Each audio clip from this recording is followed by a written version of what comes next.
Welcome back, everyone. After the phenomenal experience and great success of Triumph 1.0 held in June last year, we at Monster are glad to be back once again with Triumph 2.0. Triumph is more than just a virtual career fair. It's an event exclusively for women, members of the LGBTQIA+ community, and persons with disabilities, where we aim to enable job seekers to connect with top companies, leaders, and hiring managers, providing a coveted platform for eventual recruitment. Monster India aims to use Triumph as a platform to find the right people for right jobs and top companies with great talent. During the course of Triumph 2.0, we will host some of the most well-renowned business leaders, giving attendees the opportunity to hear how different approaches are being taken to promote inclusivity. We have collaborated with some of the top companies in the country, looking to hire the best minds from diverse backgrounds and promote inclusivity in the workplace. At Triumph, we are also hosting a range of competitions and contests where attendees stand a chance to win cash prizes worth lakhs. Triumph is a great opportunity to learn with other participants who might share the same ideas as you or provide you the chance to interact with those who have completely different, refreshing takes. Triumph is here with competitions, conversation, contests, and careers, while also emphasizing on representation and inclusivity in the workplace. Diversity boosts creativity, which in turn boosts the performance of an organization. Taking into account how invaluable your backgrounds and experiences are, we already know that this would be the perfect place for you to find an organization whose idea match yours. As a part of Conc-Live, let me take a moment to introduce Irina Ghose, our speaker for today's keynote session, Breaking the Digital Ceiling. She is the Chief Operating Officer of Microsoft India with the responsibility to drive end-to-end operations. A Microsoft veteran of over 2 decades, Irina has held a variety of strategy and sales leadership roles across enterprise, solution sales, partner solutions, and education segments, focusing on business management, operations, partnership, and new business initiatives. In her previous role as a leader of cloud solutions in India, she was focused on empowering cloud transformation by engaging with customers and partners to envision and architect their digital growth strategy. She is an electrical engineer from IIT BHU and MBA from XLRI. A proponent of women in business and technology, she is a recipient of the Inspirational Women Award at Microsoft and Distinguished Alumnus Award from IIT BHU. Besides being a marathon runner and a music lover, she is a strong champion of diversity and inclusion. She is the founder of My Little Bit, a philanthropic foundation focusing on education and jobs for underprivileged girls. She is actively engaged with startups through Microsoft for Startups and as a trustee of Sonder Connect, a foundation for women entrepreneurs. Welcome to the Triumph stage, Irina. A very good evening, everybody, and a very warm welcome to Triumph 2.0. It's absolutely a pleasure and an honor to be here with all of you, and thanks a lot to Monster India for inviting me for this session. I really wish that I could have been there in person with all of you to share the vibrancy, but having said that, let me make the most out of being there with you virtually today. As I begin, let me first share the wonderful partnership that we've had with Monster India. What truly stands out is one of the events that we did in which we engaged 75,000 women developers as part of Women in Monster India's largest D&I event. With a set of masterclasses, sessions, and many more, we were able to enable many tech developers across the entire spectrum. And it was not just what we did during the course of that event, but the ripple effect after that and the scale and the impact. What really stood out for me was the way that you can make so many people a part of the extended audience and the impact that you're creating as a part of Women in Tech and whatever we do. So with that, that was a segue to the session that I'm doing with all of you today. So let me start sharing my screen out here. And the topic of my session today is breaking the digital ceiling and how you can break the stereotype. So as I get started for this discussion today, here's sharing my content with you.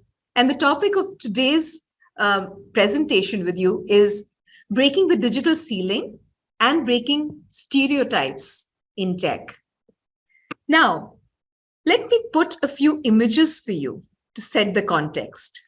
When you kind of think as to what is happening in the world of tech, the top 5 tech companies by market cap, which you see here, all have male CEOs. Clearly, that's not a surprise.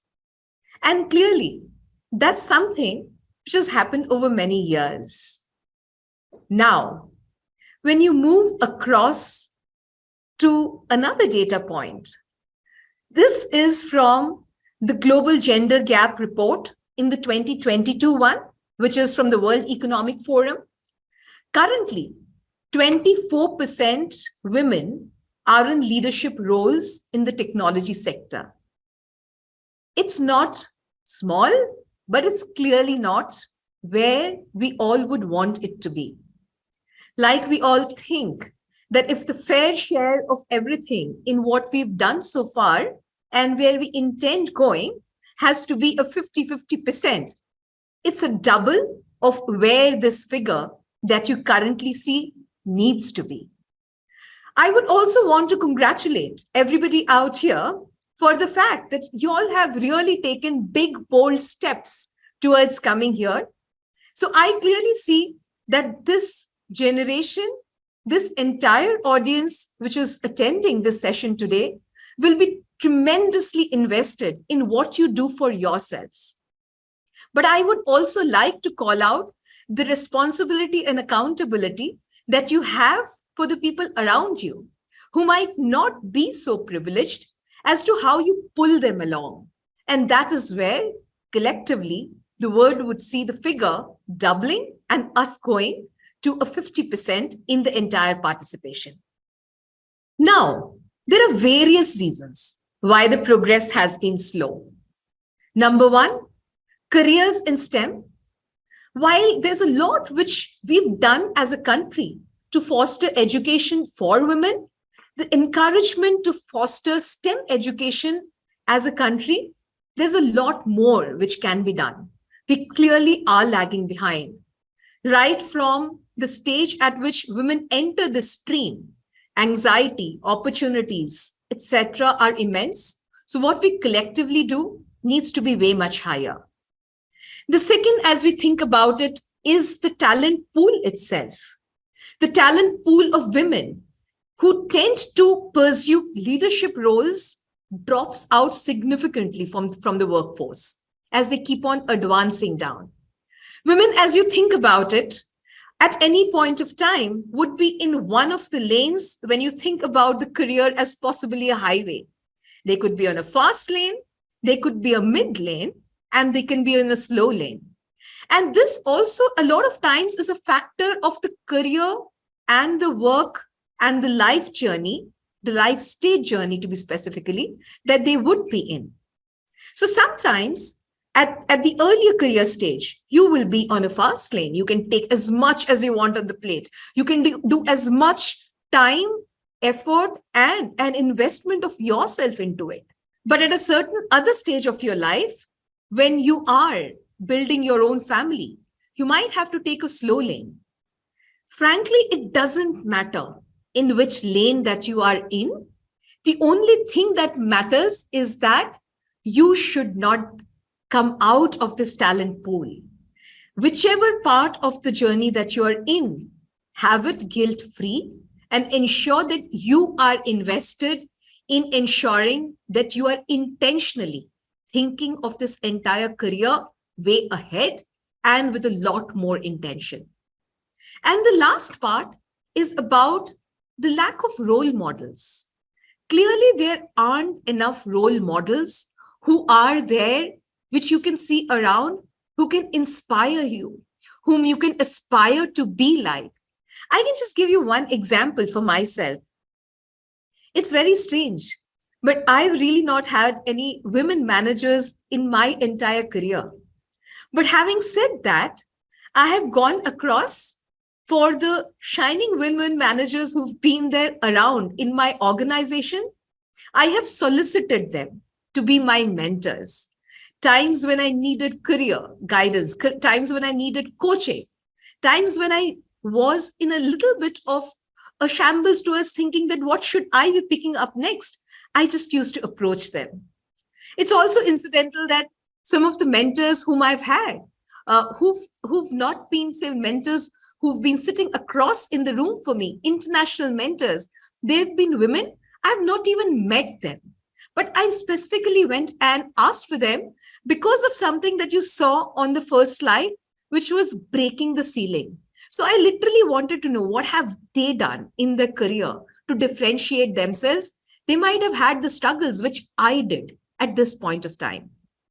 I would also say that at some points of time, when in my business and sales leadership role, when I was kind of wanting to have people who have broken the ceiling mentor me, I literally went out in the industry.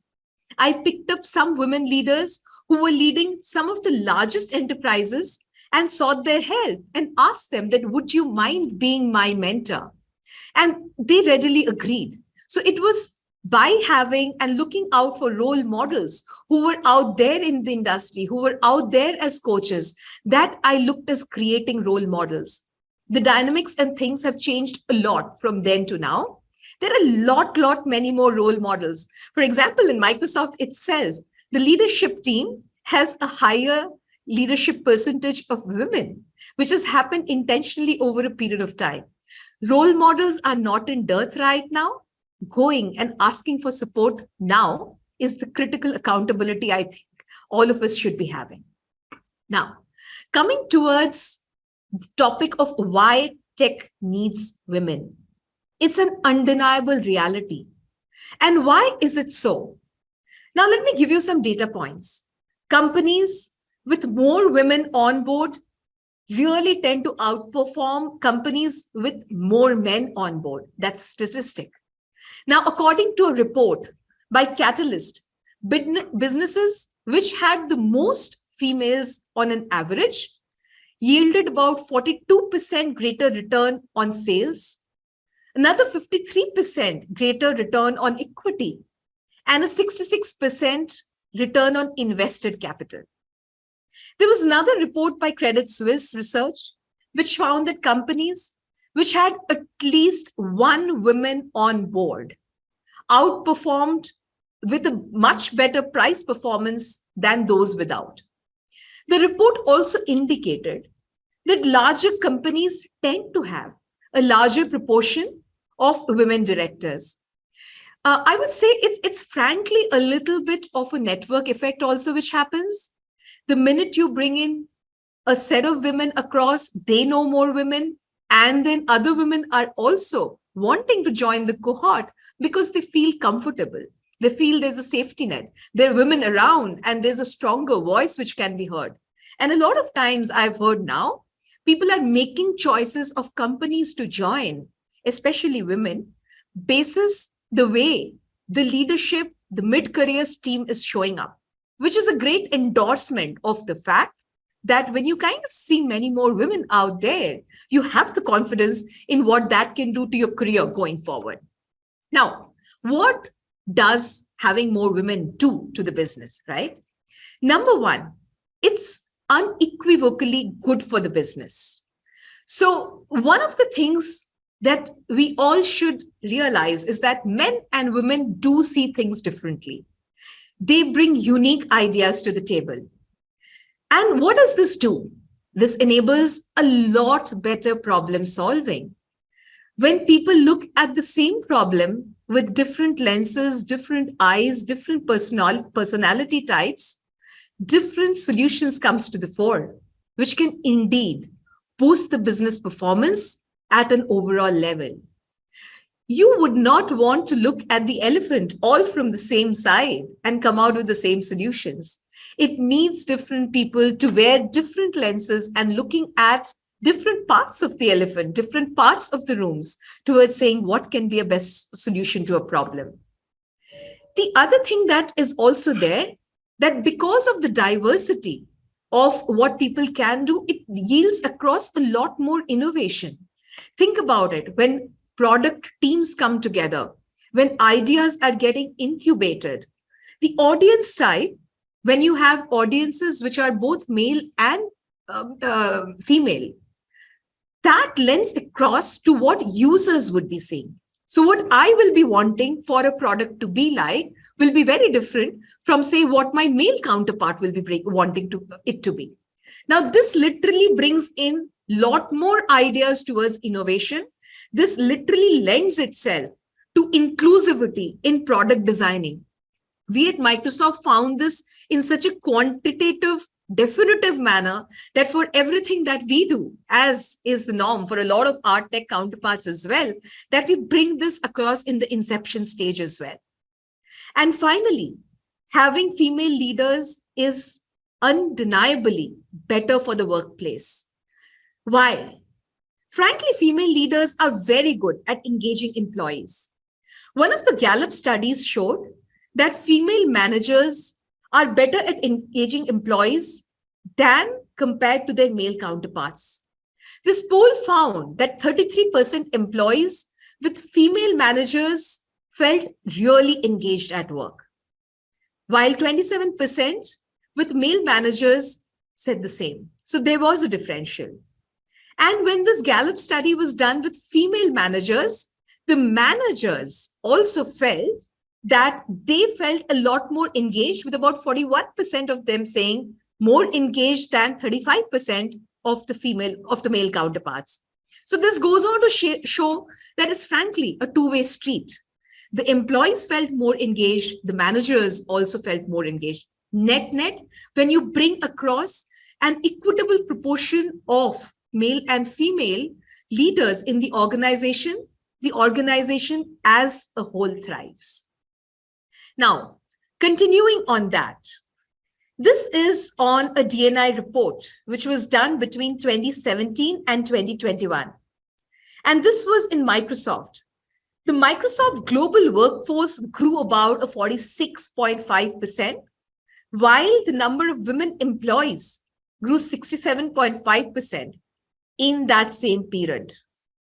Closer home, between 2020 and 2021, the global workforce grew about 12.5%, whereas women employees grew about a 15%. It just goes on to show that the participation of women as a percentage of the newer workforce has been steadily increasing, which is a very, very welcome sign. Now, I just wanted to cover some of the initiatives that we are doing across in Microsoft. This is something that you can take back as a way that not only can you participate in, you can also replicate some of these, because these have happened across many, many years, yielded results, and we're doing this in partnership across with many organizations externally as well. So the first thing, the Women ERG, or the Employee Resource Group, as we call it.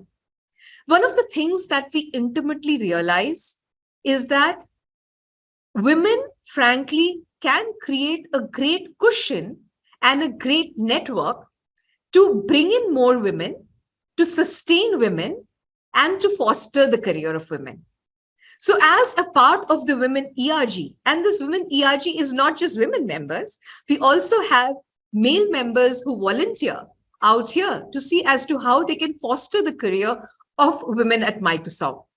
So they actively create programs which can spark the interest of girls early in career, or supporting women-focused initiatives, or creating forums for people who can come across and speak as to how they have gone across through challenges. What are the different solutions? What are the different best practices? And when you hear things which are happening outside, it's always an open and a welcoming thing as to how we can create things differently. Another program is CODES. Now, engineering has historically been a male-dominated industry. And it's a part of Microsoft's mission, like many others, to help change the future of this thinking and this profession. So driven by the entire spirit to motivate, CODES is a community of female coders who come together towards shaping the technology innovation and promoting gender diversity in tech-led work streams. So it provides a platform where women developers can mentor across with people whom they see. They can come across for networking sessions. They can come across for open session that we do for these women developers. And we actively mentor, share advice and experience and motivate each other to achieve professional goals. Another interesting program is Springboard. In the career life of women, there are many, many instances where they fall out of a work stream. Sometimes things within their control, many times things which is without their control. But does it mean that an opportunity when they had to drop out of the work stream cannot come back to them again? The answer to that is a resonating no.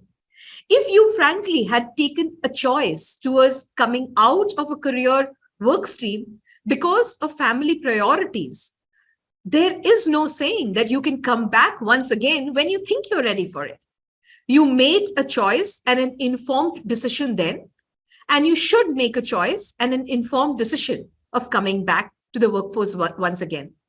Springboard is one program in which we ask women to exercise their option towards interning with Microsoft. For women who've fallen out of the work stream, they do training programs with us to know what are the real life living experience like. And they then interview with open job opportunities towards getting back into the mainstream.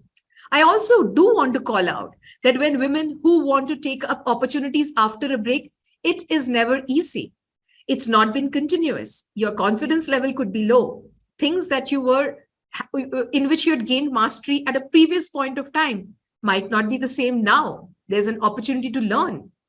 So there is a very, very close intentional mentoring and networking that we provide at this point of time towards ensuring that women not just do well at work, but how do they kind of get in these experience and gain the requisite confidence for them to foster their career. Women Think Next is another program wherein we invite women just to get to know people within their profession, create new connections and business opportunities. So with that, that was a lot to say as to what is the role of women, why is it more important, what are some of the programs, and how we should be kind of creating many, many opportunities for women to be there at the fore.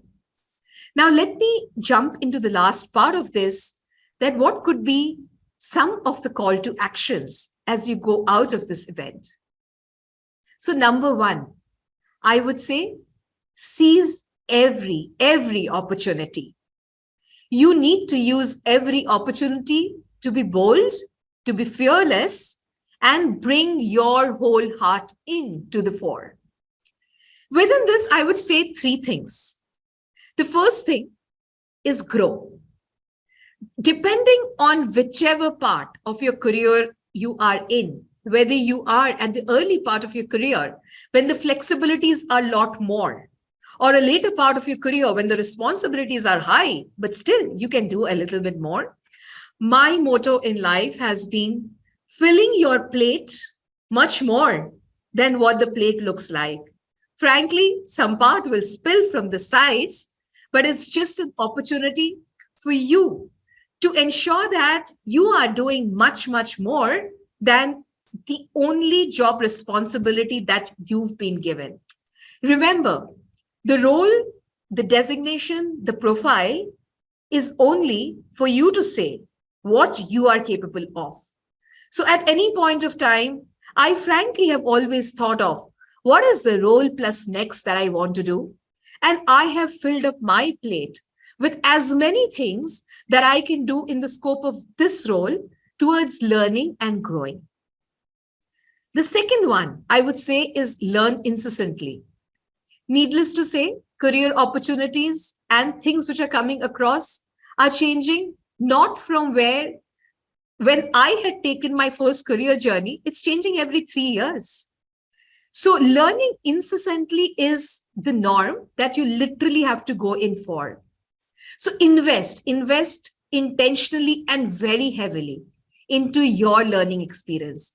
If there are courses that you can do which have international accreditation, national certification, anything that you can do, put in your money in that, because the learning that you do today and the investment, believe me, it will have many, many years of ROI, years of ripple effect, and you just feel a transformed person. So learning should be your biggest hobby that you pursue. And the third one, I would say, is that think of yourself as a navigator with a compass. You should literally have this attitude towards wandering and inventing. Of course, there would be a North Star that you will be aspiring towards going, but let that North Star not be a fixed one. Take the compass and keep on going towards that North Star through various routes. I can tell you one thing, that the roles in life that I have picked up, while I used to have a broad plan, I used to have many pit stops on the way just to enrich my learning. Make the journey your learning, not the destination role of what you want to be. So just to summarize, you need to grow, you need to learn, you need to navigate. Coming to the second big call out, be a visible ally. Put your experiences and influences to a great use. You need to create a big community. I must say the power of community is what defines who you are. And the network is frankly a force multiplier. Why do I say so? You learn a lot from the network that you have, and the network that you build frankly speaks much more than what you can do at any point of time.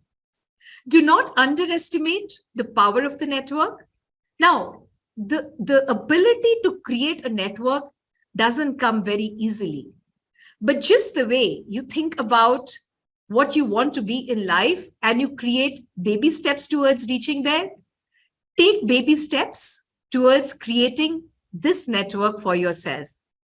How important do you think the social media is towards fostering your voice externally? Take it as a way that you are building your own persona. Take the network and ensure that it is speaking for you. And finally, I would just say everything starts with you. You literally have to ensure that you're internalizing the story of tech intensity. You're telling this story that you've created with a lot of simplicity. It doesn't matter whether you're kind of learning the most complex, complicated thing by which you're wanting to change the world. The simplicity with which you narrate your narrative to your audience, frankly, is the one that creates your brand.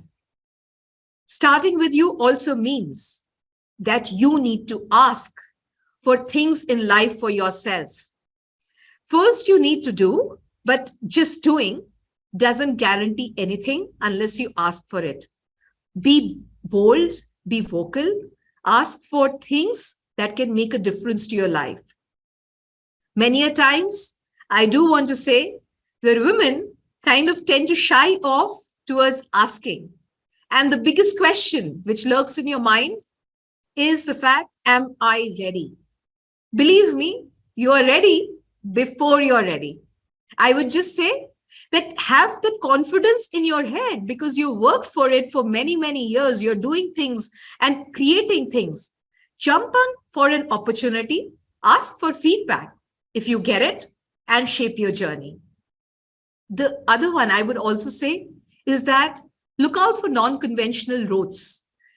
Non-conventional roles and routes can lead you to immense learning because your fear of failure is low and your appetite for learning is very, very high. So taking the staid known routes isn't the only route. There is always more than one answer. So think about non-conventional routes which can take you there. And the final one, when you think about your career journey, remember, career is a marathon. I would say, be there for the long haul. Whatever you do now is something that you're building towards creating your stamina, building yourself towards the longer goal. Because at the end of the day, what you build for the longer haul is a long time journey. Think of your career as a marathon. It's not a sprint. It's not a short-term race. If you think about your career being a race, just remember, this is a race that you're running only against yourself. It's what you show up to be the better version, better self of yourself the next day, every day. In summary, it's no race against anybody, but it's a race only with yourself in which it's only you who can always win. So no race, just win. So with that, have a great day and wishing all of you a good time at Triumph 2.0. Looking forward to staying connected and have a great one. Goodbye. Thank you, Irina, for returning to the second edition of Triumph and sharing such amazing thoughts, insights with us. Hope to see you soon. Have a good evening.